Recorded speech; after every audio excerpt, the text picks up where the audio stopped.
Greetings to all of you in the matchless and loving name of our Lord and Savior Jesus Christ. మన ప్రభువును ప్రియరక్షకుడైన ప్రభువైన యేసుక్రీస్తు వారి ప్రేమ కలిగిన నామములో మీ అందరికీ వందనములు. It gives me great joy to be here with you all once again. మరొకసారి మీ అందరితో కలుసుకుంటా నాకెంతో ఆనందకరమైన విషయం. Last December I took 3 classes in the month of last year in the month of December. Yes. గడిచిన సంవత్సరము డిసెంబర్ నెలలోని మీకు 3 తరగతులు నేను తీసుకున్నాను. I hope some of you may remember those meetings. It was based on a topic called filling with the Holy Spirit. మీలో కొంతమందికి ఈ విషయాలు జ్ఞాపకం ఉండే ఉంటాయి. పరిశుద్ధాత్మతో నింపబడుట అనే అంశం మీద నేను తీసుకున్నాను. So when the COVID subsided, almost all of us have gone back to our assembly halls and started meeting. Covid కొద్దిగా తగ్గడం ప్రారంభించినప్పటి నుంచి తిరిగి మనందరం ఇంచుమించు అందరూ మన సంఘాల్లో మనం చేరుకుని ప్రారంభించాం. But now once again the COVID has come back. The second wave has come back with much force. So we all are locked down in Kerala, and that's the reason why I switched over to Zoom meetings. కానీ మరొకసారి second wave ఇంకొంచెం ప్రభావితంగా ఇక్కడ ఉన్న కారణం చేత కేరళలోని lockdown లో ఉండవలసి వచ్చింది. ఇప్పుడు నేను జూమ్ మీటింగ్స్ లో ఇలా పరిచయం చేస్తున్నాను. Anyway, God's ways are not our ways and God's thoughts are not our thoughts. ఏదేమైనప్పటికీ దేవుని మార్గంలో మన మార్గంలో కాదు, దేవుని ప్రణాళికలు మన ఆలోచనలు చొప్పున ఉండవు. Whatever situation God permits in our lives, we have to accept it and we have to say thanks to Him. దేవుడు మన జీవితాల్లో ఎటువంటి పరిస్థితులకి అనుమతించినా సరే అవి మనం అంగీకరించాలి, ఆయనకు వందనాలు తెలియజేయాలి. Well, at the very outset, let me thank the Christian Brethren Assembly, Sri Haripuram, for arranging this meeting and inviting me to share God's word. అన్నిటికన్నా ప్రారంభంలోనే Christian brothers assembly Shri Haripuram సంఘస్సులో వాక్య పరిచయం చేయడానికి నన్ను ఆహ్వానించిన విధానం బట్టి మీకు వందనాలు తెలియజేస్తున్నాను. I also thank A.J. Jacob Uncle and all the elders in the assembly for giving me one more opportunity to share God's word with you. మీతో పాటు దేవుని వాక్యం పంచుకున్నట్టుకు మరొక అవకాశం ఇచ్చిన విధానాన్ని బట్టి జేకబ్ అంకుల్ కి నా పెద్దలకి మరొకసారి నా వందనాలు తెలియజేస్తున్నాను. Today and tomorrow I will be talking with you, but not on a single topic, 2 different topics, and I call it some 2 devotional studies. అంటే ఈ రోజు రేపు మీ మధ్య నేను వాక్య పరిచయం చేయబోతున్నాను, కానీ 2 విభిన్నమైన అంశాల మీద 2 ప్రత్యేకమైన అంశాలుగా వాటిని నేను పరిగణించి మీకు చెప్పబోతున్నాను. Okay, for today's meditation, let us turn our attention to Matthew's Gospel, chapter 14, verses 22 to 27. ఈ రోజుటి వాక్య ధ్యానం కొరకు మనందరం మత్తయి సువార్త 14వ అధ్యాయం 22 నుంచి 27 వాక్యాలు చూసుకుందాం. In fact, this very same thing is given in Mark's Gospel, chapter 6, 45 to 51, and John's Gospel, chapter 6, 15 to 21. వాస్తవానికి ఇదే సంఘటన మార్కు సువార్త 6వ అధ్యాయం 45 నుంచి 51 వాక్యం వరకు, యోహాను సువార్త 6వ అధ్యాయం 15 నుంచి 21 వాక్యాల వరకు కూడా ప్రస్తావించబడి ఉన్నది.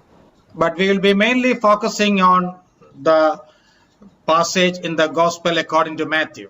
కానీ మత్తయి సువార్తలో ఉన్న లేఖన భాగం మీదే మనం దృష్టి సారించి అధ్యయనం చేయబోతున్నాం. And if necessary, we may go to 1 or 2 verses from Mark's Gospel also. అవసరమైతే మార్కు సువార్త నుంచి 2 వాక్యాల నుంచి కూడా మనం చూడబోతున్నాం.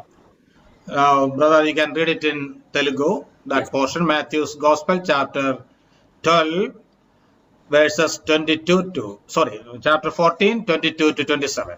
మత్తయి సువార్త 14వ అధ్యాయం 22 నుంచి 27 వాక్యాల వరకు మనం చదువుకుందాం. వెంటనే ఆ జన సమూహములను తాను పంపివేయనంతలో తన శిష్యులు దోణెక్కి తనకంటే ముందుగా అద్దరికి వెళ్ళవలనని ఆయన వారిని బలవంతం చేసెను. ఆయన ఆ జన సమూహములను పంపివేసి ప్రార్థన చేయుటకు ఏకాంతముగా కొండ ఎక్కిపోయి సాయంకాలం అయినప్పుడు ఒంటరిగా ఉండెను. అప్పటికి ఆ దోణె దరికి దూరంగా నుండగా గాలి ఎదురైనందున అలల వల్ల కొట్టబడుచుండెను. రాత్రి 4వ జామున ఆయన సముద్రం మీద నడుచుచు వారి యొద్దకు వచ్చెను. ఆయన సముద్రం మీద నడుచుట శిష్యులు చూచి తొందరపడి భూతమని చెప్పుకుని భయము చేత కేకలు వేసిరి. వెంటనే యేసు ధైర్యము తెచ్చుకున్నది, నేనే, భయపడకుడని వారితో చెప్పగా. Okay, may the Lord speak to each one of us by His Spirit and through His word. ఆయన ఆత్మ ద్వారా, ఆయన వాక్యం ద్వారా దేవుడు మనలో ప్రతి ఒక్కరితో మాట్లాడును గాక. In our Bibles, chapter 14, 22 to 33 is a single paragraph. మన బైబిల్ గ్రంథంలోని 14వ అధ్యాయం 22 నుంచి 33 వాక్యాల వరకు ఒకటే లేఖన భాగంగా చూపించబడి ఉన్నది. But that total 12 verses, I am dividing it into two sections. So first one is 22 to 27, then 28 to 33. ఆ 12 వాక్యములని 2 భాగములుగా నేను విభజిస్తాను. మొదటి భాగము 22 నుంచి 27, రెండో భాగం 28 నుంచి 33 వాక్యముల వరకు. Actually, by 27, one section or one incident is over. Then 28 to 33, Matthew describes another incident very close to this one. 22 నుంచి 27తో ఒక సంఘటన ముగుస్తుంది. అయితే మత్తయి 28వ వాక్యం నుంచి ఈ సంఘటనకి చాలా దగ్గరగా ఉండే మరొక సంఘటనని 33వ వాక్యం వరకు వివరిస్తున్నాడు. Moreover, in Mark's Gospel and John's Gospel, we see only this incident recorded. The rest of the things are not recorded in those Gospels. పైగా మార్కు సువార్త, యోహాను సువార్త మనం చూసినట్లయితే ఇప్పుడు మనం అధ్యయనం చేసిన వాక్య భాగం మాత్రమే అందులో ప్రస్తావించబడి ఉంది. మిగతా అంశంలో అందులో చెప్పబడి లేవు. So this incident is complete in itself. ఈ సన్నివేశము ఇందులోనే చాలా పరిపూర్ణమై ఉన్నది. We all know the incident described in these 6 verses. ఈ 6 వాక్యములో వివరింపబడిన సంఘటన మనందరం బాగా ఎరుగుతాం. Here we read about a boat journey made by the disciples of Lord Jesus. ప్రభువైన యేసుక్రీస్తు వారి శిష్యులు ఒక పడవ ప్రయాణము గురించి ఇక్కడ మనం చూస్తున్నాం. While they were traveling, they faced a very fierce storm and subsequent waves. ఒక వీళ్ళు ప్రయాణం చేస్తుండగా ఒక గొప్ప తుఫాను, దాంతో పాటు అలలు కూడా వారికి ఎదురయ్యాయి. And they were afraid that their boat would be drowned in the Sea of Galilee. వారి పడవ ఆ సముద్రంలో మునిగిపోతుందేమో అని వారు భయపడసాగారు. But in the 4th watch of the night, Jesus came to them walking on the sea. కానీ రాత్రి 4వ జామున ప్రభువైన యేసుక్రీస్తు వారు సముద్రం మీద నడుచుచూ వారి యొద్దకు వచ్చారు. Later, Jesus calmed the sea, and those things we read in the following verses. ఆ తర్వాత వాక్య భాగంలో సముద్రంని ఆయన ఎలా నిమ్మలపరిచారనే విషయాలు మనం చదువుతున్నాం. And from this boat journey of the disciples, we can learn many precious lessons. అయితే ఈ శిష్యుల యొక్క పడవ ప్రయాణం నుంచి అనేక పాఠములు మనం నేర్చుకోవచ్చు. Now, I would like to give a title for today's sermon. The title is this: Guidelines for Overcoming Storms in Life. అయితే ఈ రోజు నేను చెప్పబోయే వాక్య సందేశానికి ఒక శీర్షిక నేను ఇలాగ ఇవ్వాలనుకుంటున్నాను. జీవితంలో తుఫాన్లు ఎదుర్కొనుటకు కావలసిన విషయం. Guidelines for Overcoming Storms in Life. జీవితంలోని తుఫాన్లు ఎదుర్కొనుటకు కావలసిన విషయాలు. Today, I would like to give you 5 lessons from this passage. ఈ వాక్య భాగము లేఖనం నుంచి 5 పాఠములు మీ ముందు నేను ఉంచాలనుకుంటున్నాను. And I recommend you to take down notes and listen to me very carefully. ఈ విషయాలు మీరు రాసుకుంటూ జాగ్రత్తగా వినాల్సిందిగా విన్నపం చేస్తున్నా.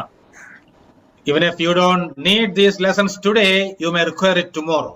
ఈ రోజు మీకు ఈ పాఠములు అవసరం లేకపోయినా సరే తర్వాత ఈ పాఠములు మీకు అవసరం అవుతాయి.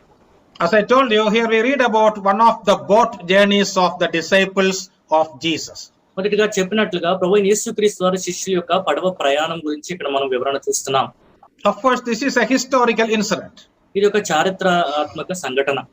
But this boat journey is a picture of the Christian life, and the storm is a picture of the trials God permits in the life of a Christian. కానీ ఈ పడవ ప్రయాణము ఒక క్రైస్తవ జీవితంకు పటముగా ఉంది. పడవ ప్రయాణంలో వచ్చిన తుఫాను క్రైస్తవ జీవితంలోని దేవుడు అనుమతించే ఒక తుఫాన్ని సూచిస్తుంది. It is also a picture of the church and its journey through the sea of this world. అంత మాత్రమే కాదు, ఈ లోకం అనే సముద్రంలోని మన సంఘం యొక్క ప్రయాణం అని దానికి కూడా ఒక పటముగా ఉంది. This historical incident gives us certain lessons for overcoming storms in our lives too. మన జీవితంలోని తుఫాన్లు జయించుటకు ఈ చారిత్రాత్మక సన్నివేశం కొన్ని పాఠాలను నేర్పిస్తుంది. Remember, it is only a picture, not a type. అయితే మీరు జ్ఞాపకం ఉంచుకోవాలి, ఇది కేవలం ఒక పటము మాత్రమే, ఒక సాదృశ్యం లేదా ఛాయ కాదు. We have to understand the difference between these 2 terms. ఈ 2 పదముల మధ్య వ్యత్యాసము మనం తెలుసుకోవాలి.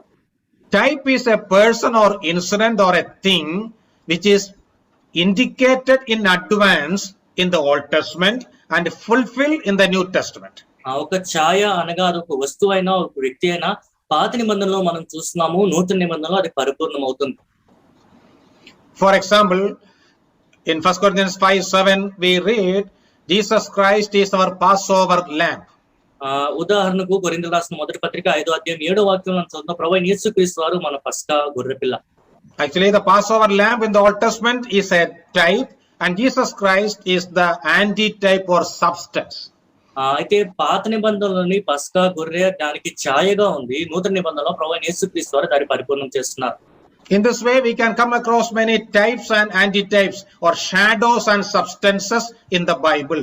ఈ విధముగా అనేకమైన ఛాయలు బైబిల్లోనే అవి పరిపూర్ణమగుట కూడా మనం బైబిల్లో చూస్తున్నాం. But I use the word picture. Picture is a different one. A picture can be any incident which can be compared to the life of a Christian. కానీ ఇక్కడ నేను వాడిన పదము ఒక పటము అనగా క్రైస్తవ జీవితంలోని ఎటువంటి సన్నివేశాలతోనైనా అది మనం పోల్చి చూసుకోవచ్చు. Okay, I hope you understood the difference between type and picture. ఒక ఛాయకి పటంకి మధ్యన వ్యత్యాసం మీకు అర్థమైందని నేను భావిస్తున్నాను. Well, remember this incident took place soon after the great miracle of feeding the 5,000 with 5 loaves and 2 fish. 5 రొట్టెలు 2 చేపలతో 5,000 మందికి ఆహారం పెట్టిన గొప్ప సూచక్రియ జరిగిన తర్వాత ఈ సంఘటన జరిగిందనే విషయం మనం జ్ఞాపకం ఉంచుకోవాలి. That also teaches us a very precious lesson. దీని నుంచి ఒక అమూల్యమైన పాఠము కూడా మనం నేర్చుకోవచ్చు. Always remember, testing of faith often comes soon after a great spiritual experience or victory in our lives. మనం ఎప్పుడు గుర్తు పెట్టుకోవాలి, మన జీవితంలో ఒక గొప్ప విజయం గాని గొప్ప ఆత్మీయ అనుభవం గాని కలిగిన తర్వాతే మన విశ్వాసానికి పరీక్ష మనకి ఎదురవుతుంది. Okay, now let us analyze this incident. అయితే ఇక్కడ జరిగిన సంఘటన వివరణలోకి మనం వెళ్దాం. I will mention the lessons we can learn first, then I will explain. మొదటిగా దీని నుంచి మనం నేర్చుకోగలిగే పాఠాలు అవి నేను చెప్తాను, తర్వాత వివరాల్లోకి మనం వెళ్దాం. That is for helping you to take down notes. అది మీరు రాసుకున్నటకు కొంచెం సులభంగా ఉంటుందని చెప్తున్నాను. The first lesson we can understand from this passage is this: storms are encountered even when we walk in obedience to God's commandment. ఈ వాక్య భాగం నుంచి మనం నేర్చుకుని పోయే మొట్టమొదటి పాఠము, మన దేవుని ఆజ్ఞలకు లోబడి నడిచినా సరే మన జీవితంలో తుఫాన్లు ఎదురవుతాయి. Let me repeat that statement. Storms are encountered even when we walk in obedience to God's command. దేవుని ఆజ్ఞలకు విధేయులుగా మనం నడిచినా సరే తుఫాన్లు మన జీవితంలో ఎదురవుతాయి. This may be a surprising statement to some of you. మనలో కొంతమందికి చాలా ఆశ్చర్యకరంగా అనిపించవచ్చు. We often think that storms are always sent by God as punishment, just like the storm in the life of Jonah. యోనా జీవితంలోని తుఫాను ఎలాగొచ్చిందో మనల్ని శిక్షించుటకు దేవుడు తుఫాన్లు పంపిస్తాడని చాలా సార్లు మనం భావిస్తూ ఉంటాం. Of course, God can send storms as a corrective measure. మనం వాస్తవానికి మనం సరిదిద్దుటకు దేవుడు తుఫాన్లు పంపించవచ్చు. But there are 2 types of storms we see in the Bible. కానీ లేఖనాల్లోని 2 రకాల తుఫాన్లు మనం చూస్తున్నాం. First one, storms of chastening, and the other one, storms of strengthening. మొదటిది మనల్ని సరిదిద్దే తుఫాను, రెండోది మనల్ని బలపరిచే తుఫాను. In other words, storms of punishment and storms of purification. ఇంకో మాటలో చెప్పాలంటే శిక్షించే తుఫాన్లు, మనల్ని పవిత్రపరిచే తుఫాన్లు. Of course, in order to chastise his disobedient children, God may send storms. అవును, వాస్తవానికి కొన్నిసార్లు అవిధేయులైన కుమారుని శిక్షించుట కొరకు, సరిదిద్దుట కొరకు దేవుడు తుఫాన్లు పంపించవచ్చు. But when we walk in obedience to him also, God may send storms to strengthen us in our faith. కానీ ఆయనకు విధేయులమై మనం నడుస్తున్నప్పుడు కూడా దేవుడు విశ్వాసంలో మనల్ని బలపరచుటకు తుఫాన్లు మన జీవితంలోకి పంపించవచ్చు. Well, what about these disciples? అయితే ఈ శిష్యుల గురించి ఏమిటి? Were they traveling in the will of God or against the will of God? వారు దేవుని చిత్తానుసారంగా నడుస్తున్నారా, దేవుని చిత్తమునకు విరుద్ధంగా నడుస్తున్నారా? Yes, it is clear from Matthew 14:22 that Jesus made them get into the boat. In fact, Jesus compelled them to go to the other side of the Sea of Galilee. అవును, మత్తయి సువార్త 14వ అధ్యాయం 22వ వాక్యంలో మనం చదువుతున్నాం కదా, తన శిష్యులు ధోనికి తనకంటే ముందుగా అద్దరికి వెళ్ళని ప్రభువు చెప్పారు. ఇంకో మాటలా చెప్పాలంటే బలవంతము చేస్తున్నాడని మనం చదువుతున్నాం. There was a divine compulsion. దైవత్వంతో కూడిన ఒక బలవంతం అక్కడ మనం చూస్తున్నాం. Jesus is the one who told them to go to the other side of the Sea of Galilee. Galilee సముద్రంన అద్దరికి వారు చేరుకోవాలని ప్రభువైన యేసుక్రీస్తు వారే చెప్పారు. But when they were traveling in obedience to his commandment, they faced one of the greatest storms they ever had in their lives. ఆయన ఆజ్ఞకి లోబడి వారి ప్రయాణం ప్రారంభించినా సరే వారి జీవితంలో మునిపెన్నడూ చూడనంత గొప్ప తుఫానులు వారికి ఎదురయ్యాయి. Yes, this is also possible. అవును, ఇది కూడా సాధ్యమే. That is why I told you, storms are encountered even when we walk in obedience to God's commandment. అందుకే నేను చెప్పాను, దేవుని ఆజ్ఞకి మనము లోబడి నడిచినా సరే కొన్నిసార్లు తుఫాన్లు మనకి ఎదురవుతూ ఉంటాయి. Remember, the holiest path is not always the smoothest path. మనం ఎప్పుడు గుర్తు పెట్టుకోవాలి, పరిశుద్ధమైన అతి పవిత్రమైన మార్గము ఎన్నడూ సులభమైన మార్గము కాదు. There is a saying like this: God has not promised an easy voyage, but a sure landing. ఖచ్చితమైన ప్రయాణము, చాలా సులువైన ప్రయాణము దేవుడు మనకి వాగ్దానం చేయలేదు, కానీ ఖచ్చితంగా అద్దరికి చేరుకుంటామని ఆయన వాగ్దానం చేశారు. In spite of all the storms we face in our life, ultimately we will have a sure landing, a comfortable landing. మన జీవితంలో ఎన్ని తుఫాన్లు ఎదుర్కొన్నా సరే ఖచ్చితంగా మనం అద్దరికి చేరుకుంటాం. God sometimes leads us to the storm by divine appointment also. ఇలాంటి తుఫాన్ నుంచి కొన్నిసార్లు దైవత్వమైన ప్రణాళిక ద్వారా ఆయన మనం నడిపిస్తూ ఉంటారు. Let me give you one example from the life of the Lord Jesus. ప్రభువైన యేసుక్రీస్తు వారి జీవితం నుంచి దీనికి ఒక ఉదాహరణ నేను ఇవ్వాలనుకుంటున్నాను. What do you read in Matthew's Gospel chapter 4 verse 1? మత్తయి సువార్త 4వ అధ్యాయం 1వ వాక్యంలో మనం ఏం చదువుతున్నాం?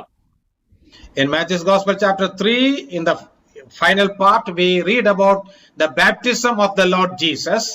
మత్తయి సువార్త 3వ అధ్యాయం ఆఖరి వాక్య భాగంలో ప్రభువైన యేసుక్రీస్తు వారి బాప్తిసం గురించి మనం చదువుతున్నాం. After that, the Holy Spirit came upon him in the form of a dove. అది జరిగిన తర్వాత ప్రభువైన యేసుక్రీస్తు వారి మీద పౌరం వల్లే పరిశుద్ధాత్మ వచ్చినట్లుగా మనం చదువుతున్నాం. Then what do you read in Matthew 4 verse 1? ఈ సంఘటన జరిగాక మత్తయి సువార్త 4వ అధ్యాయం 1వ వాక్యంలో మనం ఏం చదువుతున్నాం? It is a well-known verse. I do not know how many of us have carefully read that verse. మనందరికీ బాగా తెలిసిన వాక్యమే, మనలో ఎంతమంది జాగ్రత్తగా చదివామో నాకు తెలియదు. There we read like this: Then Jesus was led up by the Spirit into the wilderness to be tempted by the devil. అక్కడ ఇలా రాయబడి ఉంది, అప్పుడు యేసు అపవాది చేత శోధింపబడుటకు ఆత్మ వలన అరణ్యమునకు కొనిపోబడెను. Who led Jesus Christ to the wilderness? ప్రభువైన యేసుక్రీస్తు వారిని అరణ్యంలోకి ఎవరు కొనిపోయారు? He was led by the Holy Spirit. పరిశుద్ధాత్మ ద్వారా ఆయన కొనిపోబడ్డారు. What for? ఎందుకు? To be tempted by the devil. సాతాను చేత శోధింపబడుటకు. Yeah, you see, the Spirit of God led the Son of God to the devil. చూడండి, పరిశుద్ధాత్మ దేవుని కుమారుని సాతాను యొద్దకు కొనిపోయెను. It is something very difficult to believe. ఇది ఊహించుటకు, విశ్వసించుటకు చాలా కష్టమైనది. But this is possible. అని ఇది సాధ్యం. That is why I told you, sometimes we may be guided to the storm by divine appointment. అందుకే నేను చెప్పాను, కొన్నిసార్లు ఆ తుఫాను యొద్దకి మార్గదర్శకము దేవుని ప్రణాళిక చొప్పున దైవత్వంతో జరుగుతుంది. But remember, whenever the Spirit of God is leading us to some place, definitely the power of God is available there to protect us. కానీ ఒక విషయం మనం గుర్తు పెట్టుకోవాలి, పరిశుద్ధాత్మ మనల్ని ఏ ప్రాంతం నడిపించినా సరే ఆ స్థలంలో మనల్ని సంరక్షించుటకు దేవుని శక్తి ఖచ్చితంగా ఉంటుంది. So whenever some problems come into our lives, we have to first of all examine our lives to see whether it is the consequences of some of our past sins or by divine appointment. గనుక మన జీవితంలో ఇలాంటి తుఫాన్లు ఎదురైనప్పుడు మునుపు మనం చేసిన పాపములకు పరిణామంగా ఈ పరిస్థితి మనకు ఎదురైందా, లేకపోతే దైవత్వము ఆయన నడిపింపు ద్వారా ఇది జరుగుతుందని మనం గమనించాలి. First of all, we have to pray the prayer of the psalmist recorded in Psalm 139 verse 24. మొదటగా కీర్తనకారుడు 139వ కీర్తన 24వ వచనంలో చెప్పిన కీర్తనే మనం కూడా జ్ఞాపకం తెచ్చుకోవాలి. We have to pray like this: Oh Lord, see if there is any wicked way in me and lead me in the way everlasting. మనం కూడా ఇలాగే ప్రార్థన చేయాలి, నీకు ఆయాస్కరమైన మార్గం నా యందున్నదేమో చూడుము, నిత్య మార్గమున నన్ను నడిపింపుము. If God shows some hidden sins in our lives, we have to confess those sins and get right with God. మన జీవితంలోని దాగి ఉన్న పాపములు దేవుడు చూపించినట్లయితే అవి మనం ఒప్పుకుని దేవునితో మన సంబంధాన్ని సరిచేసుకోవాలి. But don't think that you are out of God's will whenever some problems come into your lives. కానీ ఇలాంటి సమస్యలు మీ జీవితంలో ఎదురైనప్పుడు దేవుని చిత్తానికి బయట ఉన్నానేమో మాత్రం మీరు భావించవద్దు. Even when we are in the center of God's will, we can be in the middle of a storm. ఖచ్చితంగా దేవుని చిత్తం మధ్యలో మనం ఉన్నా సరే తుఫాను మధ్యలో మనం ఉండే పరిస్థితులు ఏర్పడతాయి. Yes, that is what happened to these disciples of Jesus. ప్రభువైన యేసుక్రీస్తు వారి శిష్యులకు కూడా అదే సంభవించింది. Beloved, today we all are facing a storm greater than the storm which the disciples faced. That is the storm of COVID-19. ప్రియులారా, శిష్యులు అప్పుడు ఎదుర్కొన్న తుఫాను కంటే గొప్ప తుఫాను COVID-19 రూపంలో మనం ఎదుర్కొంటున్నాం. Many a time we may ask Lord, "Oh Lord, why do you permit this? Why do you do this?" చాలా సార్లు మనం ప్రభువుని అడగొచ్చు, ప్రభా ఎందుకు దీనికి అనుమతిస్తున్నారు, ఎందుకు ఇలాగ జరగనిస్తున్నారు? Yes, God has a great purpose behind all these things, even though we won't understand it at the very beginning. ప్రారంభ దశలోని ఇవన్నీ మనకు అర్థం కానప్పటికీ కూడా దేవుని గొప్ప ప్రణాళిక వీటి వెనక దాగి ఉన్నది. Yes, even when we are in the center of God's will, we may face great trials in our lives. దేవుని చిత్తంలో మనం నడుచుకుంటున్నా సరే మన జీవితంలో ఎలాంటి పరీక్షలు ఎదురవుతాయి. This is the first lesson we have to learn from this incident. ఈ సంఘటన నుంచి మనం నేర్చుకోవాల్సిన మొట్టమొదటి పాఠం ఇది. Let me go to the second one. రెండో దానికి నేను వెళ్ళాలనుకుంటున్నాను. Storms are often sent to strengthen our faith by claiming the promises of God. దేవుని వాగ్దానాన్ని మనం సొంతం చేసుకుంటూ మన విశ్వాసాన్ని బలపరుచుకున్నటకు తుఫాన్లు మనకు ఎదురవుతాయి. Yes, storms are permitted to strengthen our faith. తుఫాన్లు మన విశ్వాసాన్ని బలపరుచుకున్నటకు అనుమతించబడుతున్నాయి. But how can we strengthen our faith? కానీ మన విశ్వాసాన్ని మనం ఎలా బలపరుచుకోగలము? It is only by claiming the promises of God. దేవుని వాగ్దానాన్ని మనం సొంతం చేసుకుంట ద్వారా. This also is a very important lesson we can learn from this incident. ఇది కూడా ఈ సంఘటన నుంచి నేర్చుకోవాల్సినంత ప్రాముఖ్యమైన పాఠం. Of course, there are many promises in the Bible. అవును, బైబిల్లోని ఎన్నో వాగ్దానాలు మనం చూస్తున్నాం. But we can understand and claim them only when we face some problems. కానీ మనకి ఇటువంటి సమస్యలు ఎదురైనప్పుడు మనం అర్థం చేసుకునే వాగ్దానాన్ని మనం సొంతం చేసుకోగలం. Yes, what is the promise which God gave them? దేవుడు వారికి ఇచ్చిన వాగ్దానం ఏమిటి? Actually, in Matthew 14:22, we see a commandment. It is both a commandment as well as a promise. మత్తయి సువార్త 14:22 వాస్తవానికి ఒక ఆజ్ఞ, దాంతో పాటు ఒక వాగ్దానం మనం చూస్తున్నాం.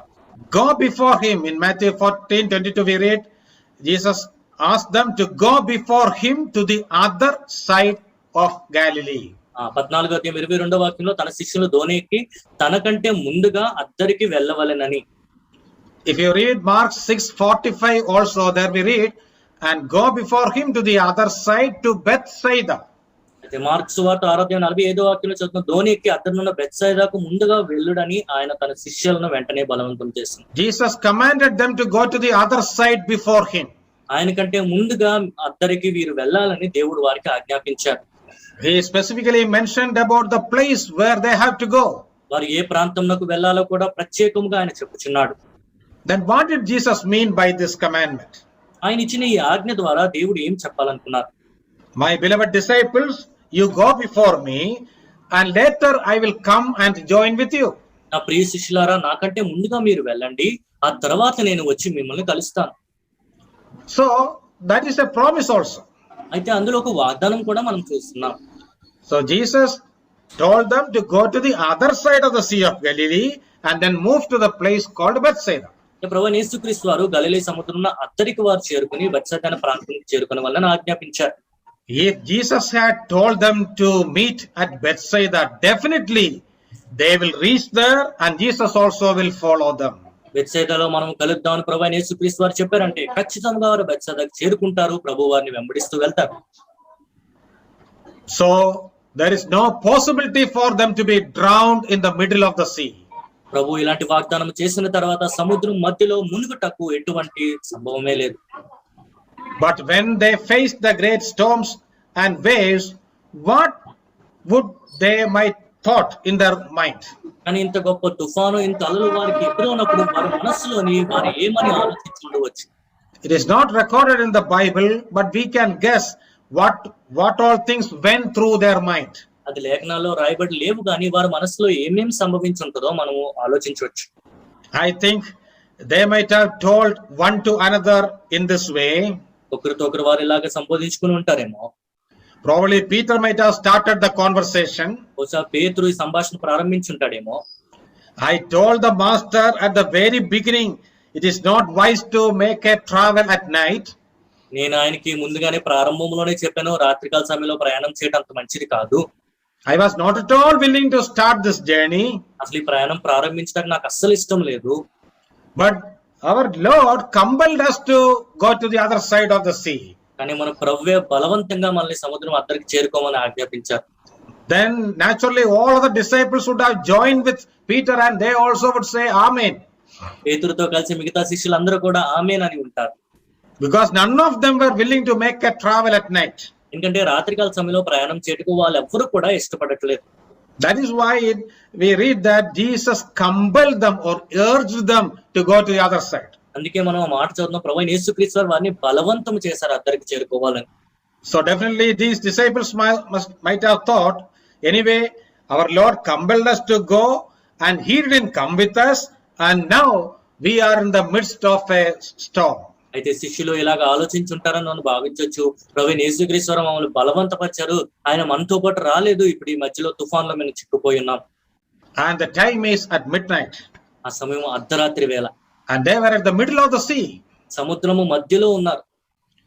So Jesus or the Lord has done some sort of a cheating. That is the thought which might have gone through their minds. శిష్యులు మనసులో ఎలాగ అనుకుని ఉంటారు, ప్రభువు మమ్మల్ని మోసం చేశారు.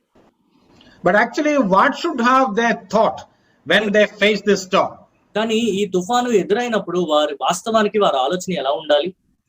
Then they should have reminded one another. You see, anyway our Lord told us he will come and meet us at Bethsaida. వారు ఒకరితో ఒకరు ఇలా జ్ఞాపకం చేసుకుని ఉంటారు, చూడండి ప్రభువైన యేసుక్రీస్తు చెప్పారు కదా బెత్సైదాలో మనం కలుసుకుందామని. So even though the storm is very fierce or very heavy and even though the waves are very high, nothing will happen to us. తుఫాను ఎంత భయంకరంగా ఉన్నా, అలలు ఎంత గొప్పగా వచ్చినా మనకి ఏమీ జరగదు. But I don't think that they might have claimed that promise. కానీ దేవుని వాగ్దానంని అలా వారు సొంతం చేసుకుని ఉంటారని నేను భావించట్లేదు. They might have blamed one another and they might have blamed their Lord. ఒకరి మీద ఒకరు ఎందుకు మోపుకుంటూ ప్రభు మీద వారిని ఎందుకు మోపి ఉంటారు. Beloved, when some problems come in our lives, we also may imitate these disciples. ఇలా మన జీవితంలో కూడా ఇలాంటి సమస్యలు ఎదురైనప్పుడు శిష్యుల వలె మనం కూడా వర్తిస్తామేమో. We may put the blame on God or others or upon our circumstances. ఆ నింద అంతా ప్రభు మీద, మన చుట్టుపక్కల ఉన్న మన పరిస్థితుల మీద మనం మోపుతూ ఉంటామేమో. On the other hand, what we have to do is we have to claim the promises of God. మరొక పక్కన మనం ఏం చేయాలంటే ప్రభు మనకు చేసిన వాగ్దానాలను మనం సొంతం చేసుకోవాలి. When life becomes tough and the way becomes rough, please be reminded of all the promises of God. జీవితము కష్టంగా మారినప్పుడు, దారి అంతా ప్రతికూలంగా మారినప్పుడు దేవుని వాగ్దానంలో మనం జ్ఞాపకం చేసుకోవాలి. When we are in the midst of a storm with all its winds trying to blow us up, claim the promises of God. మనం తుఫాను మధ్యలో ఉండి ఆ గాలులు మనల్ని చెదరగొట్టడానికి ప్రయత్నిస్తున్నప్పుడు దేవుని చిత్తాన్ని మనం, దేవుని వాగ్దానాన్ని మనం సొంతం చేసుకోవాలి. Yes, we have to overcome the storms by claiming the promises of God. అవును, దేవుని వాగ్దానంలో సొంతం చేసుకున్నట ద్వారానే ఈ తుఫానులు మనం జయించాలి. Of course, the Bible is packed with various promises. వాస్తవానికి బైబిల్ నిండా ఎన్నో వాగ్దానాలు మనం చూస్తున్నాం. Let me remind you one or two of them. 1-2 వాగ్దానాల్ని మీ ముందు నేను జ్ఞాపకం చేయాలనుకుంటున్నాను. For example, in Isaiah 43:2, that's a well-known promise. Isaiah 43 verse 2. ఉదాహరణకి మనందరికి బాగా తెలిసిన వాగ్దానం యెషయా గ్రంథం 43వ అధ్యాయం 2వ వాక్యము. There God gave this promise to the Old Testament Israelites. పాత నిబంధనలో ఇశ్రాయేలు ప్రజలకి దేవుడు ఈ వాగ్దానం చేశారు. There we read like this: when you pass through the waters, I will be with you, and through the rivers, they shall not overflow you.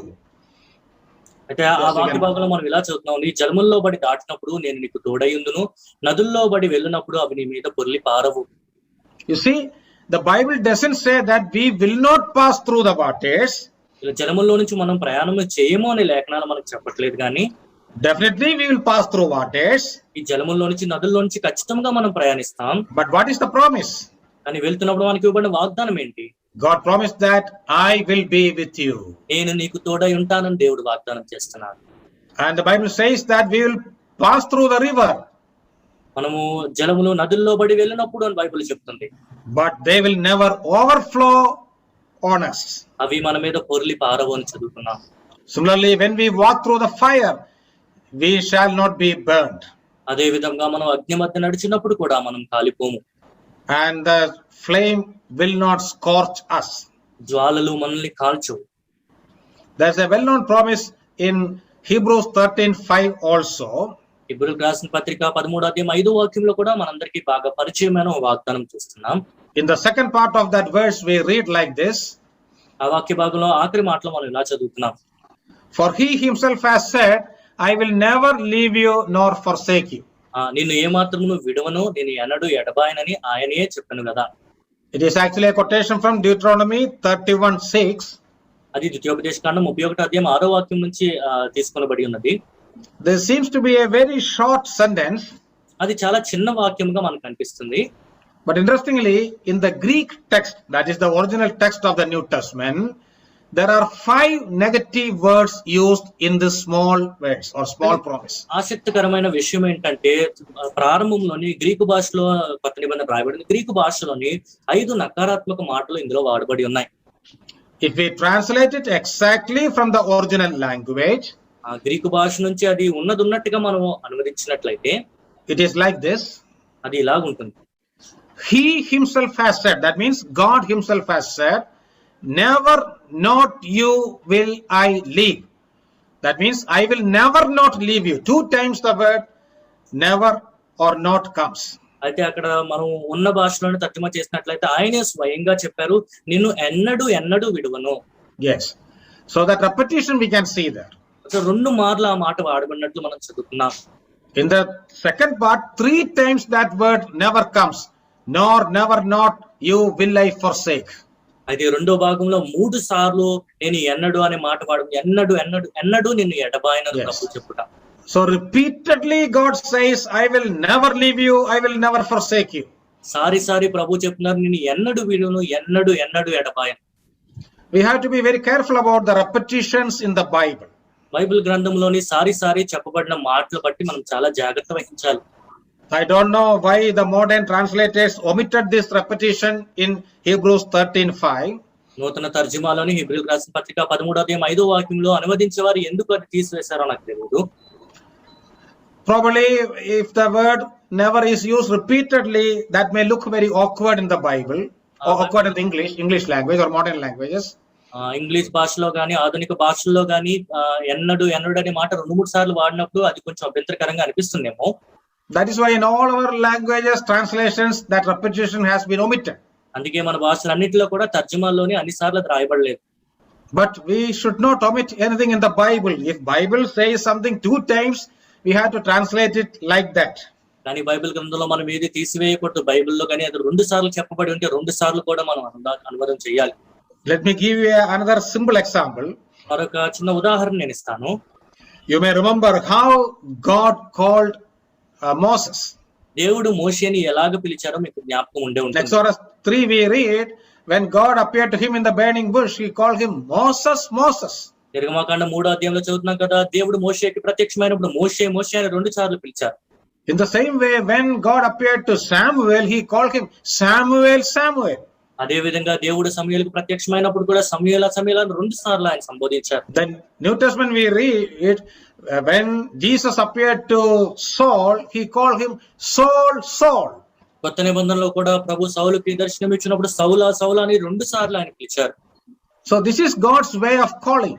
దేవుడు పిలిచే విధానం ఇది. That repetition shows intimacy with that person. ఆయన ఇన్ని సార్లు పిలుస్తున్నారంటే ఆ వ్యక్తితో కూడిన సాన్నిహిత్యము దేవుడు ప్రదర్శిస్తున్నారు. In the same way, if a word is repeated, that shows importance. అదే విధముగా ఒక పదము 2-3 సార్లు వాడబడిందంటే అది ఎంతో ప్రాముఖ్యమైనదని సూచిస్తుంది. So God gives much importance to this promise. ఈ వాగ్దానంకు దేవుడు ఎంతో ప్రాముఖ్యత ఇస్తున్నాడని మనం చెప్పొచ్చు. I will never leave you. నిన్ను ఎన్నడు విడువను. Nor never forsake you. నిన్ను ఎన్నడు ఎడబాయను. What a great promise it is. ఎంత గొప్ప వాగ్దానం కదా. What a great God is our God. మన దేవుడు ఎంత గొప్ప దేవుడు కదా. Beloved, since we have been given so many promises like this, we have to claim these promises when we pass through storms in our lives. ఇలారా మన జీవితంలో ఇలాంటి పరిస్థితులు ఎదురైనప్పుడు, తుఫాన్లు ఎదురైనప్పుడు మనకి ఇవ్వబడిన వాగ్దానాలన్నీ కూడా మనము సొంతం చేసుకోవాలి. Yes, this is the second lesson we can learn from this incident. ఈ సంఘటన నుంచి మనం నేర్చుకోగలిగిన రెండో పాఠం ఇది. Storms are permitted in order to teach us to claim the promises of God and thus to strengthen our faith. దేవుని వాగ్దానముని మనం సొంతం చేసుకుంటూ తద్వారా మన విశ్వాసాన్ని బలపరుచుకున్నటకే తుఫానుని దేవుడు మన జీవితంలో అనుమతిస్తూ ఉంటాడు. Okay, let me move to the third lesson. మూడో పాఠంలోకి మనం వెళ్దాం. Even when we cannot see Jesus, Jesus sees us. మనం ప్రభువుని చూడకపోయినా సరే ప్రభు మనల్ని చూచేవాడుగా ఉన్నారు. Even when we cannot see Jesus, Jesus sees us. ప్రభువుని మనం చూడలేకపోయినా సరే ప్రభువు మనల్ని చూస్తున్నారు. Now the disciples are in the middle of the sea and far away from the shore. ఇప్పుడు ఈ శిష్యులు సముద్రము మధ్యలో ఉన్నారు, ఒడ్డునకు చాలా దూరంగా ఉన్నారు. Therefore they cannot see Jesus. అయితే వారు ఇప్పుడు ప్రభువుని చూడలేరు. But Jesus could see them because he is omnipresent. మన ప్రభువైన యేసుక్రీస్తు వారు సర్వవ్యాపి కాబట్టి ఆయన వారిని చూడగలరు. Well, the same incident is recorded in Mark's Gospel, chapter 6 also. ఇదే సంఘటన మార్కు సువార్త 6వ అధ్యాయంలో కూడా మనం చూస్తున్నాం. In Mark 6:48, first part we read, mark సువార్త 6వ అధ్యాయం 48వ వాక్యం ప్రారంభ భాగంలో మనం ఇలా చదువుతున్నాం. Then Jesus saw them straining at rowing, for the wind was against them. అప్పుడు వారికి గాలి ఎదురైనందున ధోని నడిపించుటలో వారు మిక్కిలి కష్టపడుచుండగా ఆయన చూచి. Remember, both Mark and Matthew says that after sending them to the other side of the sea, Jesus went alone to a mountain for prayer. Mattayi mark కూడా ఈ సంఘటన గురించి రాస్తూ వారిని సముద్రంలోకి పంపించిన తర్వాత ఒంటరిగా కొండ మీదకి ప్రార్థన చేయటకు ఆయన వెళ్ళారని చెప్తున్నారు. So where is Jesus now? ప్రభువైన యేసుక్రీస్తు వారు ఇప్పుడు ఎక్కడున్నారు? He is far away from the disciples and he is sitting alone on a mountain. ఆయన శిష్యులకి ఎంతో దూరంగా ఉన్నారు, కొండ మీద ఒంటరిగా కూర్చుని ఉన్నారు. But here Mark says by inspiration, then Jesus saw them straining at rowing. అయితే మార్కు ఆత్మచేత నడిపింపబడి మాట రాస్తూ చెప్తున్నారు, వారు మిక్కిలి కష్టపడుచుండగా ఆయన చూచి. How was it possible? అది ఎలా సాధ్యము? Because he is God himself. ఆయన దేవుడు కదా.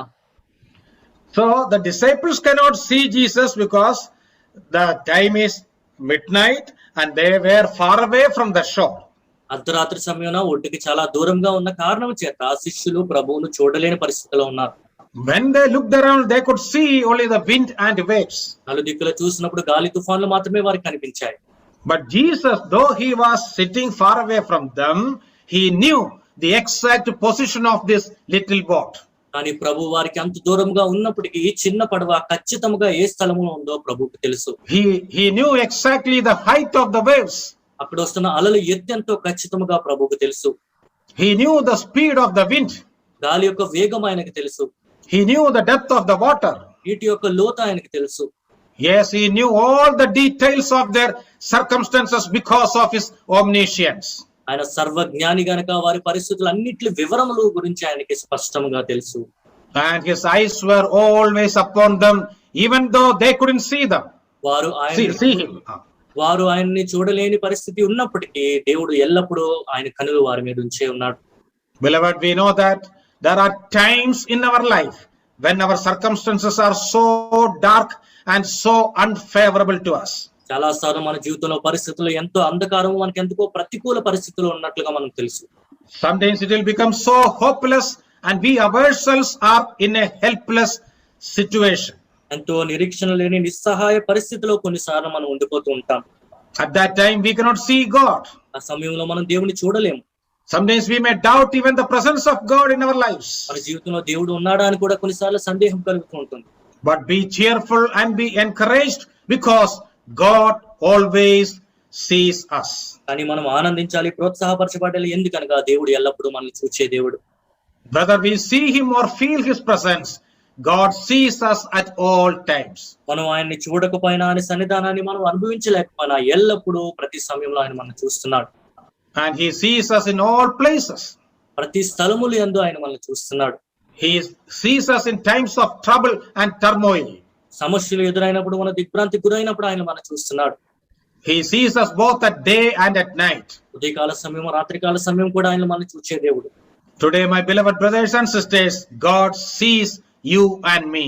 ఏ సహోదర సహోదరి, ఈ రోజు దేవుడు నిన్ను నన్ను చూస్తున్నాడు. God knows you thoroughly.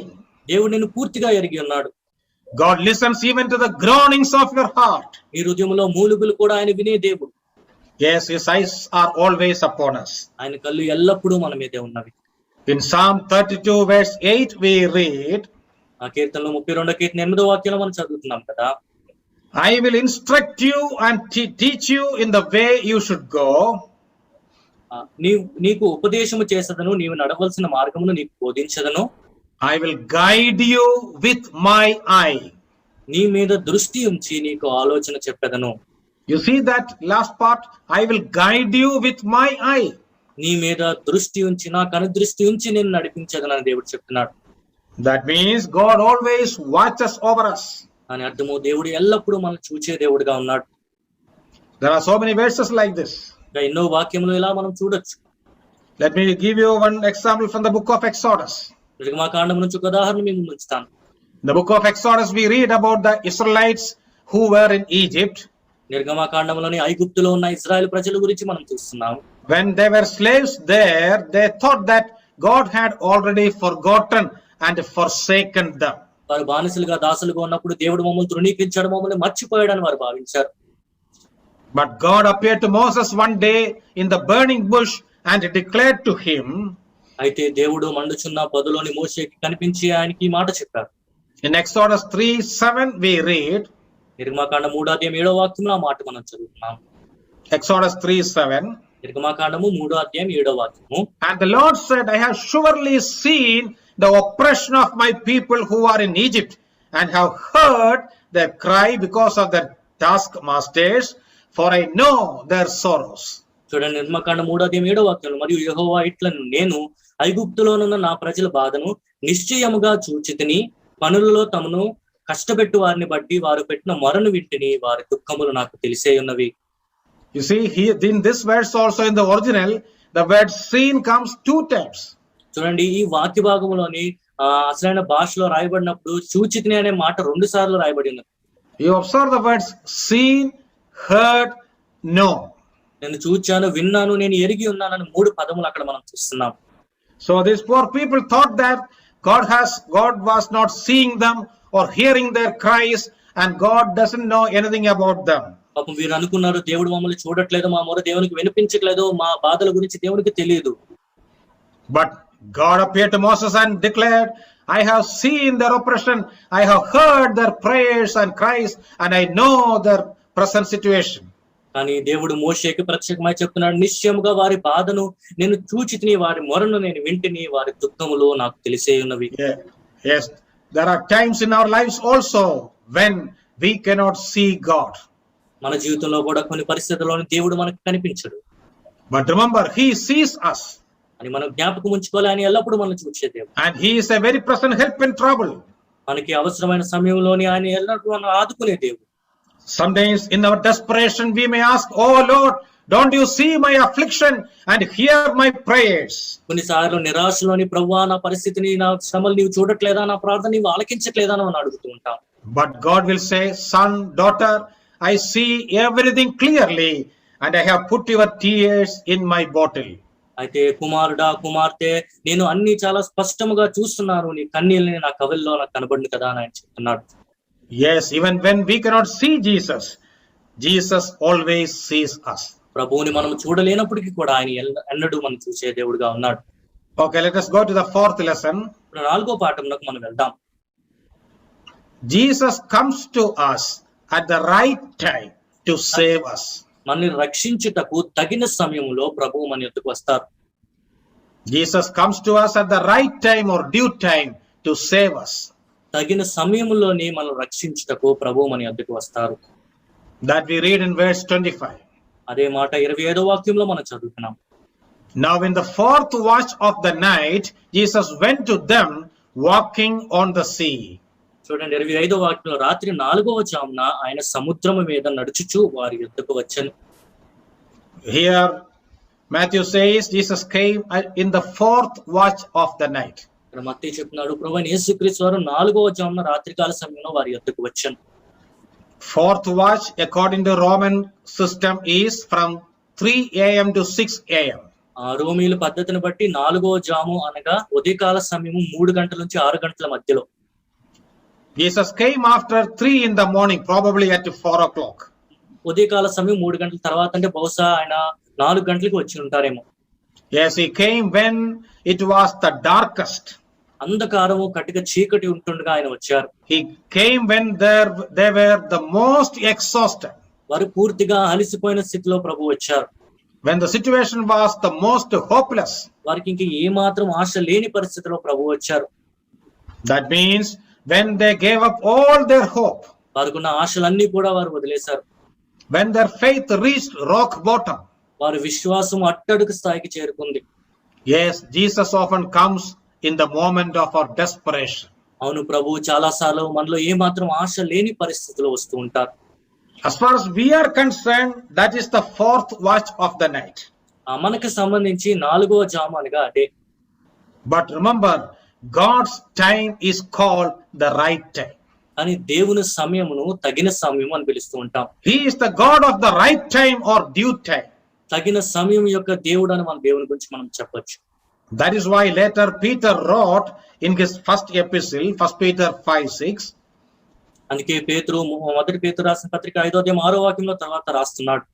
Therefore humble yourselves under the mighty hand of God, that he may exalt you in due time.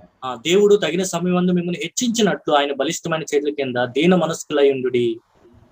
Yes, God has a time which is called a due time or right time. తగిన సమయము సరి అయిన సమయం అని దేవుని సమయం. All other times are wrong times. మన సమయములన్నీ కూడా తప్పుడు సమయములు.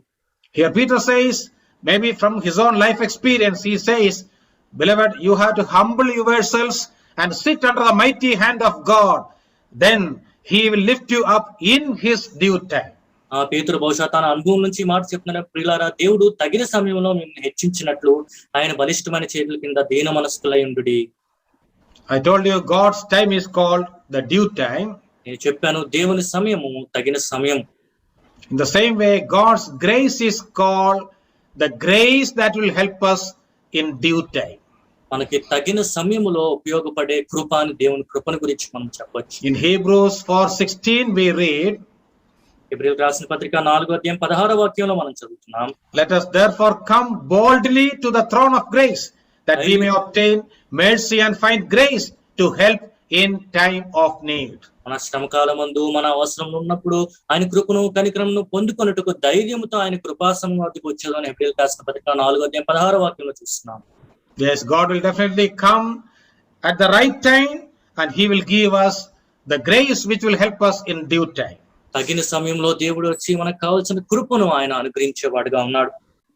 It is often said that man's extremity is God's opportunity.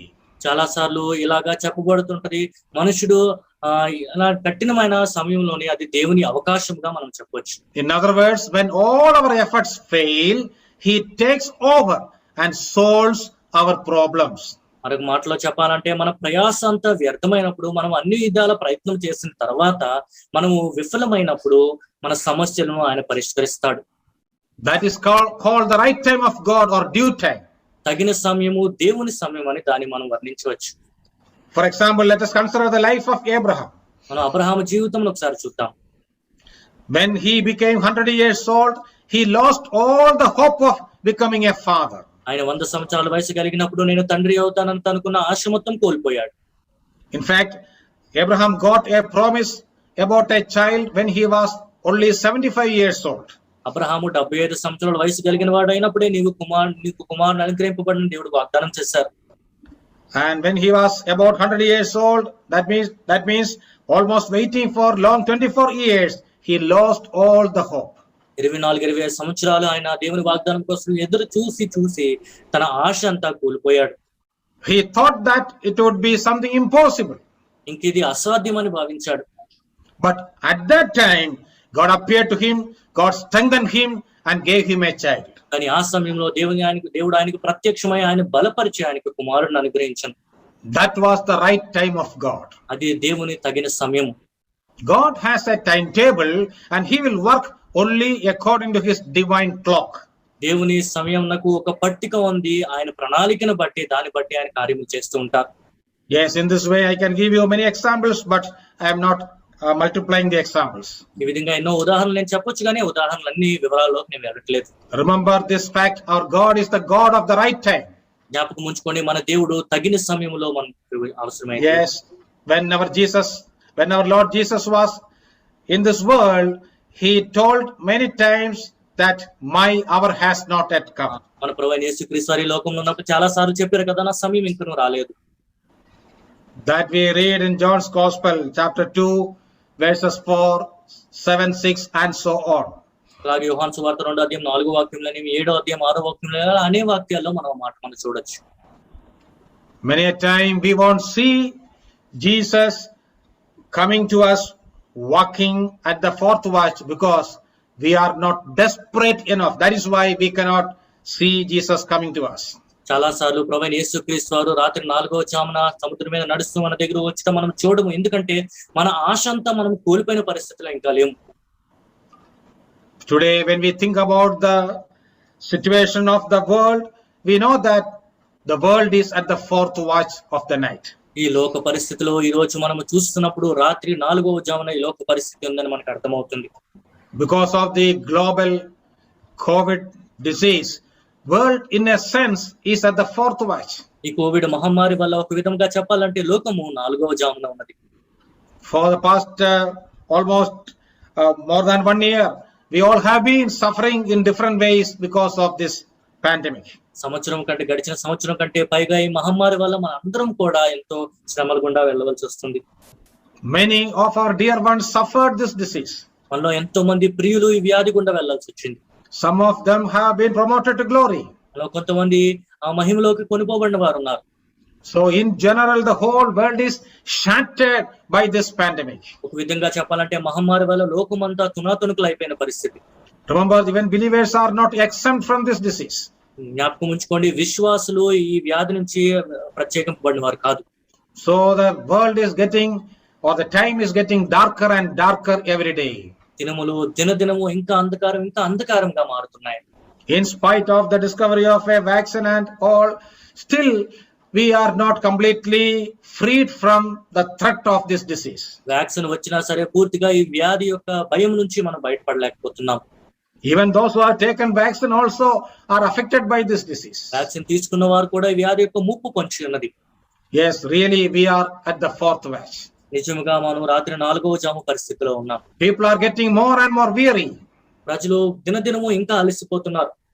But there is hope for us, because Jesus often comes exactly at the fourth watch. కానీ మనకి ఇంకా నిరీక్షణ ఉంది. ఎందుకనగా ఇలాంటి సమయంలోనే 4వ జామున ప్రభు రాని ఉన్నారు.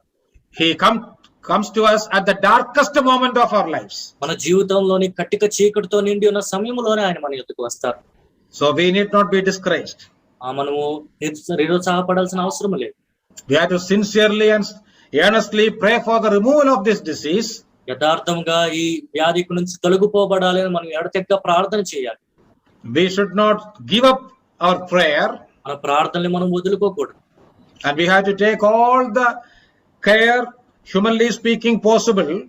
మానవ రీత్యా మనం చెప్పగలిగిన జాగ్రత్తలన్నీ కూడా మనం సాధ్యమైనంత వరకు తీసుకోవాలి. But we have to wait for God's time. Then He will lift us up in His time.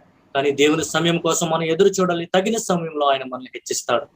While waiting for God's time, we have to examine our lives. We have to do a soul searching and correct ourselves.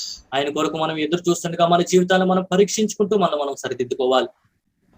Yes, let me go to the fifth and final lesson. ఆఖరిగా 5వ పాఠము ఇందులో నుంచి మనం చూసుకుందాం. That we read from 26 and 27.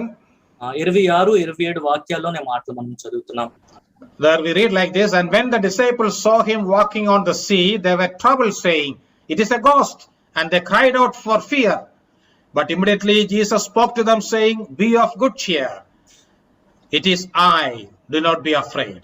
26, 27 వాక్యంలో ఈ వాక్య భాగం మనం చదువుతున్నాం. ఆయన సముద్రం మీద నడుచుట శిష్యులు చూచి తొందరపడి భూతమని చెప్పుకుని భయము చేత కేకలు వేసిరి. వెంటనే యేసు ధైర్యము తెచ్చుకొనుడి, నేనే, భయపడకుడి అని వారితో చెప్పగా. Well, if you read from 25 onwards, we know that Jesus came walking on water at the 4th watch. 25 వాక్యం నుంచి కానీ మనం చదివినట్లయితే రాత్రి 4వ జామున ఆయన సముద్రం మీద నడుచుచూ వారి యొద్దకు వచ్చినని మనం చదువుతాం. So the key phrase is Jesus walked on the sea. ప్రాముఖ్యమైన మాట ప్రభువైన యేసుక్రీస్తు వారు సముద్రము మీద నడిచాను. So what lesson can we learn from this incident? ఈ సన్నివేశం నుంచి మనం ఏమి నేర్చుకోగలం? Let me give you that title first, then I will explain. ఈ పాఠం యొక్క శీర్షిక నేను చెప్తాను, దాని తర్వాత నేను వివరిస్తాను. The water that threatens to be over our head is under the feet of Jesus Christ. మన తల మీదకి నీళ్లు వస్తుందని మనం భయపెట్టే ఆ నీళ్లు మన ప్రభువైన యేసుక్రీస్తు వారి పాదముల కింద ఉన్నాయి. I hope you got that statement. ఆ మాట మీకు అర్థమై ఉంటుందని నేను భావిస్తున్నాను. The water which threatens us to be over our head is under the feet of Jesus Christ. మన తల మీదకు ముంచుకు వచ్చే నీళ్ళని మనం బయటపెట్టే నీళ్లు మన ప్రభువైన యేసుక్రీస్తు వారి పాదముల కింద ఉన్నవి. When I read this passage, I often wondered like this. ఈ వాక్య భాగం చదివినప్పుడల్లా నేను ఇలాగ విస్మయం పొందుతాను. Why didn't Jesus come to the boat by flying in the air? ప్రభువైన యేసుక్రీస్తు వారు ఆ గాలిలో ఎగురుకుంటూ ఎందుకు ఆ పడవ యొద్దకు రాలేదు? Our Lord is able to do or perform any kind of miracle. మన ప్రభువైన యేసుక్రీస్తు వారు ఎటువంటి ఆశ్చర్యకరమైన చేయగలిగిన వాడు కదా. So he could have done this very easily. ఆయన చాలా సులువుగా ఇది కూడా చేయగలిగేవారేమో. He could have flown from that mountain to this small boat. ఎగురుకుంటూ ఆ కొండ మీద నుంచి చిన్న పడవ వరకు ఆయన రాగలరు. Very quickly he could have reached here. అతి తొందరగా వారి యొద్దకు ఆయన చేరుకోగలరు. But he didn't do that. కానీ ఆయన అలా చేయలేదు. Why? ఎందుకు? I believe he didn't do this in order to teach the disciples a precious lesson. శిష్యులకు ఒక అమూల్యమైన పాఠం నేర్పించుటకై ప్రభు ఇలా చేశారని నేను భావిస్తున్నాను. What was that lesson? ఆ పాఠం ఏంటి? Just for a moment visualize Jesus walking on water. ఒక క్షణము కొరకు ప్రభువైన యేసుక్రీస్తు వారు నీటి మీద నడుచుతా మనం ఊహించుకుందాం. He walked on the sea as if he was walking on a marble floor. ఆ సాధారణమైన గచ్చు మీద ఆయన నడిచినట్లుగా సముద్రం మీద ఆయన నడుస్తున్నారు. Somehow the disciples realized that somebody is coming to them walking on water. ఆ ఎలాగోలా సముద్రం మీద నడుచుకుంటూ వారి దగ్గరకు ఒక వ్యక్తి వస్తున్నాడన్న విషయము శిష్యులు గమనించారు. But after seeing Jesus, they thought that it was a ghost. కానీ ప్రభువును చూసిన వెంటనే ఇది భూతం అని వారు చెప్పుకొనసాగారు. You see, whether it is in India or in Israel, many people have these kind of superstitions. చూడండి, ఇది భారతదేశంలో అయినా సరే, ఇజ్రాయెల్ దేశం అయినా సరే, ఇలాంటి మూఢనమ్మకాలు ప్రజలకి ఉంటాయి. This is not a biblical understanding, but remember, many of them were fishermen. The fishermen in Galilee had a superstition like this: at night, ghosts will walk on water. ఇది బైబిల్ ఇచ్చే వివరణ కాదు కానీ గల్లీ సముద్రంలో అప్పుడున్న జాలరులకి వీరికి ఒక మూఢ నమ్మకం ఉండేది, రాత్రి వేళలో సముద్రం మీద భూతాలు నడుస్తాయి. So they couldn't recognize Jesus. They cried out, "It is a ghost." ప్రభువైన యేసుక్రీస్తు వారిని వారు గుర్తుపట్టలేకపోయారు. అది ఒక భూతమై ఉంటుందని వారు గట్టిగా కేకలు వేశారు. But think of that situation. కానీ ఒకసారి ఆ సన్నివేశాన్ని మీరు ఊహించండి. In that fourth watch, what was the thing that the disciples feared the most? ఆ 4వ జామున ఆ శిష్యులు అత్యధికముగా దేని గురించి భయపడుతున్నారు? They feared the water and the waves. వారు నీటిని, అలల్ని చూసి భయపడుతున్నారు. They feared the wind and the speed of the wind. ఆ గాలి యొక్క వేగముని, తుఫాను చూసి వారు భయపడుతున్నారు. The disciples feared drowning in the middle of the Sea of Galilee. Galilee సముద్రం మధ్యలో మేము మునిగిపోతామేమో అని శిష్యులు. But look at Jesus. అని ప్రభువును చూడండి. Jesus was walking on the water. ప్రభు ఆ నీటి మీద నడుస్తూ వస్తున్నారు. That means the things they feared the most was at that time under the feet of the Lord Jesus. ఆ సమయమందు వారు దేని గురించి అయితే ఎక్కువగా భయపడ్డారో అది ప్రభువైన యేసుక్రీస్తు వారి పాదముల కింద ఉన్నది. Yes, in order to teach them this precious lesson, Jesus came there walking on water.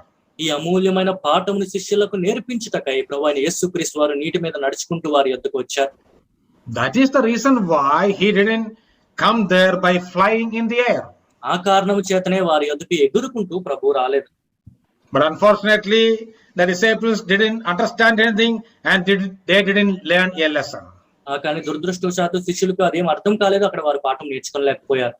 But all these things were recorded in order to teach us a lesson. మనకి ఒక పాఠము నేర్పించబడుటకే ఈ విషయాలన్నీ కూడా ప్రస్తావించబడి ఉన్నాయి. John repeatedly says that all the miracles of the Lord Jesus were signs. యోహాను సారి చెప్తున్నారు ప్రభువైన యేసుక్రీస్తు వారు చేసిన ఆశ్చర్య కార్యములన్నీ చిహ్నములు. A sign is something that conveys a message or truth. ఒక చిహ్నము ఒక సత్యాన్ని సందేశముగా అందిస్తుంది. So all these miracles Jesus performed in order to teach us certain precious lessons. మనకి కొన్ని అమూల్యమైన పాఠములు నేర్పించుటకై ప్రభువైన యేసుక్రీస్తు వారు ఈ ఆశ్చర్య కార్యములు జరిగించారు. That is the main purpose. అదే దాని ముఖ్య ఉద్దేశం. We know that none of the miracles performed by the Lord Jesus we cannot perform today. ప్రభువైన యేసుక్రీస్తు వారు చేసిన ఆశ్చర్య కార్యములు మనం చేయలేమని మనకు తెలుసు. Then what was the purpose of writing or recording all these things in the Bible? మరి ఈ విషయాలన్నీ బైబిల్లో పొందుపరచబడే యొక్క ఉద్దేశం ఏమిటి? We can learn very many precious spiritual lessons in order to live a victorious life. విజయవంతమైన జీవితం జీవించుట కొరకే ఎన్నో అమూల్యమైన పాఠములు మనం ఆత్మీయంగా నేర్చుకోవచ్చు. Yes, when Jesus walked on the sea, walked on the waves, he proved that he is always above all our problems. ప్రభువైన యేసుక్రీస్తు వారు ఆ సముద్రం మీద అలల మీద నడుస్తూ ఆయన ఒక విషయాన్ని నిర్ధారించారు, ఆయన ఎల్లప్పుడూ మన సమస్యల పైన ఉన్నారు. Sometimes all these waves may try to run over our head. కొన్నిసార్లు ఈ అలలన్నీ కూడా మన తలపై నుంచి వెళ్తాయని మనల్ని బెదిరిస్తూ ఉంటాయి. But they can never run over the head of the Lord Jesus. కానీ అవి ఎన్నడూ కూడా ప్రభువైన యేసుక్రీస్తు వారి తలపై నుంచి వెళ్ళేవి కాదు. The problems which run over our head are always under his feet. మన మీద నుంచి వెళ్ళే సమస్యలన్నీ కూడా ఆయన పాదముల కిందే ఉన్నవి.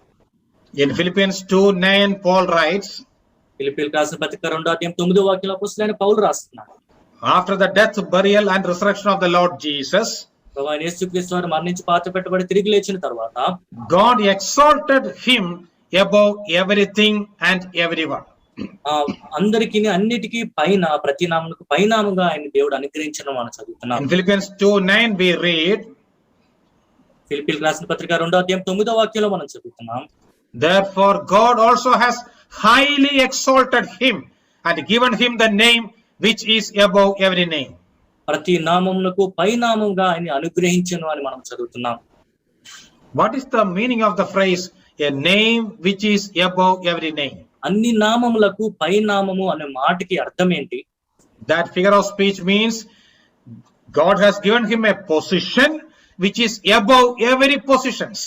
దాని భావము ప్రతి స్థలమునకు పైనున్న స్థానము దేవుడు ప్రభువుకు అనుగ్రహించును అని. That is the position of God. అదే స్థానము దేవుని యొక్క స్థానం. Of course, he is God or he was God always. ఆయన దేవుడై ఉండేవాడు, ఆయన దేవుడు నిత్యత్వం కొరకు ఆయనే దేవుడు. Even when he lived in this world just like a human being, he was God in human form. ఆయన మానవుడిగా ఈ లోకంలో జీవిస్తున్నప్పుడు కూడా మానవ రూపంలో ఉన్న దేవుడై ఉన్నాడు. And all the glory and the worship Jesus forsook and came to this world. సమస్త మహిమ సమస్త ఆరాధనని పరిత్యజించి లోకానికి వచ్చారు. He suffered the worst possible death, the death on the cross. Calvary శిలువలోని ఎవరు పొందనంత భయంకరమైన మరణాన్ని ఆయన పొందారు. But after his resurrection, God brought him back to his original position, that is the position or level of God himself. కానీ ఆయన మరణించి తిరిగి లేచిన తర్వాత తిరిగి ఆయన ఉన్న స్థానంలో అనగా దేవుని స్థానం వరకు ఆయన హెచ్చించెను. So here my point is, since Jesus is above everything, all our problems that we have faced in our lives and that we are going to face tomorrow will be under the feet of the Lord Jesus. ఇక్కడ నేను ఏం చెప్పాలనుకుంటున్నానంటే ప్రభువైన యేసుక్రీస్తు వారు అన్ని విషయముల కన్నా పైన ఉన్నారంటే మనం ఎదుర్కొన్న సమస్యలు అన్నిటికీ ఆయన ఎల్లప్పుడూ పైనే ఉన్న దేవుడు. All our storms are always under his control. మన తుఫాన్లన్నీ కూడా ఆయన ఆధ్వర్యంలోనే ఉన్నాయి. He is not taken by surprise by any storms or casualties in our life. మనకు వచ్చే తుఫాన్లు మన జీవితంలో వచ్చే విపత్తులు చూసి అకస్మాత్తుగా ఆయన ఆశ్చర్యపడే దేవుడు కాదు. He can handle all our storms. అన్ని మనకు వచ్చే తుఫాన్లు అన్నిటిలో కూడా ఆయన కాయగలిగిన దేవుడు. Provided we trust in him and if we sit under his mighty arms. ఆయన మీద మనం నమ్మిక ఉంచి ఆయన బలిష్టమైన హస్తములో మనం కూర్చుని ఉన్నట్లయితే. Yes, how did Jesus solve the problems of the disciples? అవును, శిష్యుల యొక్క సమస్యని దేవుడు ఎలా పరిష్కరించారు? In verse 27 we read, but immediately Jesus spoke to them saying, be of good cheer, or take courage, it is I, do not be afraid. 27వ వాక్యంలో ప్రభువైన యేసుక్రీస్తు వారు చెప్పినట్టు వెంటనే యేసు ధైర్యం తెచ్చుకొనుడి, నేనే, భయపడకుడని వారితో చెప్పగా. Please observe the word immediately Jesus spoke to them. వెంటనే ప్రభు వారితో మాట్లాడినట్లుగా మీరు గమనించండి. Of course Jesus waited for the fourth watch of the night. అవును, రాత్రికాల సమయంలో 4వ జాము వరకు ఆయన ఎదురు చూశారు, వాస్తవమే. But once he starts doing something, he will do it immediately, he will solve it immediately. కానీ ఆయన కార్యము చేయటం ప్రారంభించినప్పుడు వెంటనే దానికి ఆయన పరిష్కారం తీసుకొస్తారు. And in this verse one key phrase comes, it is I. ఈ మాటలో, ఈ వాక్యంలో ఒక ముఖ్యమైన మాట మనం చూస్తాం, నేనే. What does it mean? దాని అర్థం ఏంటి? It doesn't simply means that, oh disciples, you need not be afraid, I am standing here. శిష్యులారా భయపడకండి, నేను ఇక్కడే నిలబడి ఉన్నానని దాని భావం కాదు. More than that, Jesus said, it is I means, it's a single word in the original. It means I am who I am, or I am that I am. మూల భాషలో ప్రభువైన యేసుక్రీస్తు వారు నేను అని చెప్తున్నప్పుడు దాని అర్థం నేను ఉన్నవాడను, అనువాడను. Yes, all the disciples of the Lord Jesus were Jews, so they understood the meaning of the phrase, it is I. ప్రభువైన యేసుక్రీస్తు వారి శిష్యులంతా యూదులు కాబట్టి ప్రభువైన యేసుక్రీస్తు వారు నేనే అని చెప్పినప్పుడు ఆ మాట యొక్క భావం వారు అర్థం చేసుకోగలిగారు. If we translate that word literally, it should be translated, Jesus said, I am. మూల భాషలో గాని మనం తర్జుమా చేసినట్లయితే అది నేనే అని ప్రభు చెప్పినట్లుగా అర్థం వస్తుంది. Then immediately they will think about Exodus 3:14, where God said, I am who I am. వెంటనే వారు నిర్గమాకాండం 3వ అధ్యాయం 14వ వాక్యం జ్ఞాపకం తెచ్చుకుంటారు. అక్కడ దేవుడు చెప్పారు కదా, నేను ఉన్నవాడను, అనువాడను. What is the practical meaning of that statement? మన ప్రతిదిన జీవితంలో దాని ఆ మాట యొక్క అర్థం ఏంటి? I am the Almighty God, the Creator God, and the Covenant God. నేను సర్వశక్తి కలిగిన దేవుని, సృష్టికర్త అయి ఉన్నాను, నేను వాగ్దానం చేసిన దేవుడిని. So I can solve all your problems. ఈ సమస్యలన్నింటిలో కూడా నేను పరిష్కరించగలను. So you need not be afraid. మీరు భయపడవలసిన అవసరం లేదు. Be of good cheer. మీరు ధైర్యంగా ఉండండి. I am who I am is standing before you. ఉన్నవాడును, అనువాడునైనా నేను మీ ఎదుట నిలబడి ఉన్నాను. Yes, beloved, His presence is sufficient to strengthen us whenever we face storms in our lives. అవును ప్రియులారా, మన జీవితాల్లో తుఫాన్లు ఎదురైనప్పుడు ఆయన సన్నిధి చాలు మనల్ని బలపరచుటకు. In Psalm 46:1 we read, God is our refuge and strength and a very present help in trouble. 46వ కీర్తన 1వ వచనంలో మనం చదువుతున్నాం కదా, దేవుడు మనకు ఆశ్రయము, దుర్గమునై ఉన్నాడు, ఆపత్కాలములో ఆయన నమ్ముకొనదగిన సహాయకుడు. He is always with us, but when we are in trouble, His presence will become more meaningful. ఆయన ఎల్లప్పుడూ మనతోనే ఉన్నాడు, కానీ మనకి సమస్యలు ఎదురైనప్పుడు ఆయన సన్నిధానం ఇంకా అర్థవంతం అవుతుంది. Since He carries us in His arms, the storms cannot touch us or drown us. ఆయన బలిష్టమైన చేతుల కింద మనం ఉన్నాం కనుక ఆ తుఫాన్లు మనం ముట్టుకొనలేవు, మనల్ని ముంచలేవు. So how can we overcome storms in our lives? తుఫాన్లు మన జీవితంలో మనం ఎలా ఎదిరించగలం? We have learned 5 guidelines or 5 precious lessons today. 5 అమూల్యమైన పాఠములు ఈ రోజు మనం నేర్చుకున్నాం. Let me repeat them and finish off today's class.